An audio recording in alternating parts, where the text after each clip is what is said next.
Мен оны бірінші рет көргенде жүрегім шым ете қалған. Қарапайым, ұяң қыз еді. Көзіне қарасам біртүрлі тыныштық, бірақ ішінде от жатқандай. Мектептің дәлізінде кезігіп, қысқа ғана амандасып жүрдік. Уақыт өте жақын араласа бастадық. Сабақтан кейін бірге қайтатынбыз. Қасында жүрсем, күннің қалай батқанын да білмейтін. Әлі ештеңе айтпадым, бірақ іштей оның менікі болғанын қаладым. Бір күні кешке SMS жаздым. Кешке шығасың ба? Ол біраз ойланып, бауырларым ұйықтасын, кейін шығам деді. Сол түні алғаш рет сарайда кездестік. Ешқандай артық қимыл жоқ, тек ұшықтап отырдым. Шашының иісі, ақ мамықта екі алмасының денесінің жылуы, іштей осы сәтті ешқашан ұмытпаймын деп ойладым. Бірнеше апта бойы солай жалғасты. Кеш батқанда бәрі ұйықтағанда ғана кездесеміз. Құшақтасып ұзақ отырамыз. Кейде ерніміз түйіседі. Киімнің сыртынан ғана тигізіп жүретінмін. Соның өзі жүрегімді жарып жібере жаздайтынмын. Мен оны қатты қаладым, бірақ асықпадым. Өзімді тежедім. Себебі ол әлі қыз, ал мен оның сенімін жоғалтқым келмеді. Бірақ бір нәрсе анық еді. Менің өмірімде ондай сезімді ешкім сыйлаған жоқ. Күндердің бірінде ол маған өзі жазды. Кешке боссың ба деді. Жүрегім зу ете түсті. Иә деп бірден жауап бердім. Түнде ауыл тынышталып, бәрі ұйықтаған кезде ол баяғыдай сарайға келді. Бұл жолы бәрі басқаша болды. Ол бұрынғыдай қысылып отырмады. Қасына отырдым, қолын ұстадым. Үндемей ұзақ отырдық. Бір сәт оның көзіне қарасам, ішінде бір шешім бардай көрінді.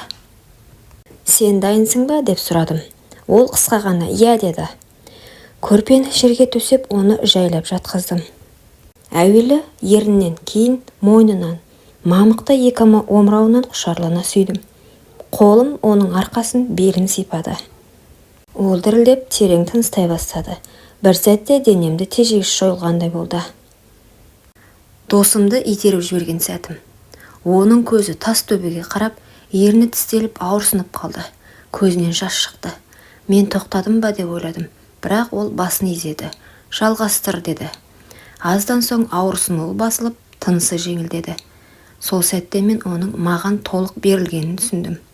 Екеуміз де терлеп, шаршап, бірақ бір-бірімізге қанық күйде ұзақ жатып қалдық. Содан кейін бірнеше күн қатарынан осылай кездестік. Ешкім білмеді. Көзқарасымыз өзгерді. Жанасуымыз өзгеше болды. Енді бізді тек құшақтау мен сүйісу емес, бір-бірімізге тәуелді ету сезімі байлады. Мен ішімнен осы қызға үйленемін деп ант еттім. Бірақ өмірдің бізге қандай сынақ дайындап қойғанын әлі де білмеген екенмін. Онымен өткен күндер өмірімнің ең тәтті шағы болды. Әр кездескеніміз бір мереке, әр жанасу жаңа бір әлем еді. Біз сақтанып жүрдік, бірақ сезімге шектеу қою мүмкін емес еді.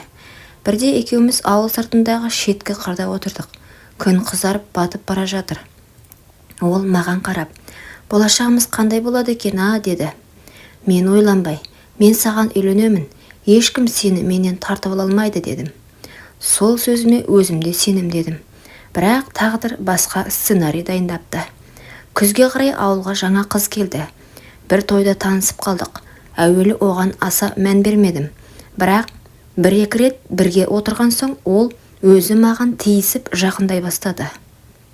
Өзімде байқамай оңбай қателестім.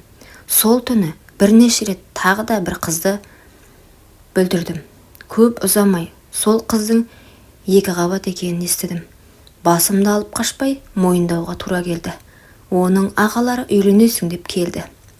Сол түні мен өзімді жек көрдім. Өйткені менің уәдем, менің сенімім бәрі аяқ асты болды. Ең ауыр сәт оған айту еді. Кездескенімде көзіме тура қарамады. Рас па бұл деді. Мен үнсіз басымды изедім. Ол бір сөз айтпастан бұрылып кетті. Сол кеткеннен ұзақ уақыт көрмедім. Көңілім құлазып, өзімді бос сезіндім. Ал үйлену тойы бөтен қызбен өтті. Бірақ жүрегім басқа жерде еді. Үйленгеннен соң да түнде оның көз жасы, жанарындағы реніш мені ұйықтатпады. Мен түсіндім. Кей қателіктің жазасы өмір бойы ұмытылмайды. Менің үйленгенімде Үйленгеніме де жарты жыл болған. Бірақ ішкі түкпірінде бір бос орын тұрды. Көптеннің басы еді. Ауыл ортасындағы дүкенге кірсем, ол сол жерде тұр екен. Шашы бұрынғыдан да ұзын, бірақ біртүрлі көзі мұңлы, бірақ жылы. Мені көргенде аз ғана кідірді. Сәлем дедім. Сәлем деді ол, тағда, бірақ даусы салқын. Біз ұзақ сөйлеспедік, бірақ оның жанарынан бәрін түсіндім. Ол мені кешірмеген, бірақ ұмытпаған да. Кешке дейін ойым бөлініп үйге келсем де, көз алдымнан оның бейнесі кетпеді. Жанымда заңды әйелім болса да, жүрегім әлдеқашан басқа біреуді таңдап қойған еді. Кейін білдім, ол колледжге түсіпті. Бір-екі рет ауылға келгенде жолымыз тыйылысты. Әр кездескен сайын арадағы үнсіздік бәрінен көп нәрсе айтатын. Бір күні ол маған өзі жазды. Ертең кешке уақыт бар ма? Соңғы рет кездесейікші деді. Сол сәттен бастап менің ішімде әлдеқандай үміт оянды. Өткен қателігімді түзете алам ба, жоқ па білмедім, бірақ бір нәрсені анық сездім. Оны қайтадан қасымда көргім келді. Келесі кеш ауылдың шетіндегі ескі қораға келдім. Ішінде ол тұр, қолында кішкентай шам, жүзі жарық, бірақ жанарында абай бар. Қалайсың дедім. Жақсы деді, біраз үндемей тұрды. Арадағы үнсіздікті мен бұздым. Қасына жақындап қолынан ұстадым. Ол қолын тартып алмады. Екі көзіміз түйісті. Сол сәтте бәрі қайта оралғандай болды. Жүрек дүрсілі, демнің жиілуі, жанасудың ыстығы. Бірақ бұл жолы бір кедергі тұрды.